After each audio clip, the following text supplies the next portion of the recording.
பண்ணியிருக்கீங்க? Bhelpuri chocolate cake sir. அது முடிச்சு ஓகே. இதில் எது மெயின் டிஷ்ஷு? Chocolate cake. எப்படி பண்ணியிருக்கீங்க சார்? கேக் சாண்ட்விச் கேக் எடுத்துக்கிட்டு பிஸ்கெட் ஓரியோவும் க்ரீமும் தனியாக வச்சுட்டு பிஸ்கெட் மில்கோடு சேர்த்து அரைச்சி அது மேலே அப்ளை பண்ணிட்டு க்ரீமையும் எக்ஸ்ட்ரா ஆட் பண்ணால் மேலே டாப்பிங்க்கு சாக்லேட்ஸ். ஓகே. இந்த ரெண்டு எதுக்காக வச்சுருக்கீங்க? இது வந்து மசாலா நம்ம ஸ்பைஸ்க்காக, இது வந்து சாக்லேட் ஃப்ளேவருக்காக, அது வந்து மசாலா ரொம்ப காரமாயிடுச்சுன்னா சுகர் ஸ்வீட்.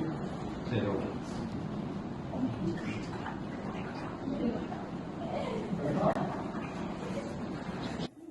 மேலே என்ன பண்ணியிருக்கீங்க ஷாப்பிங்? சார் கிட்கேட்டும்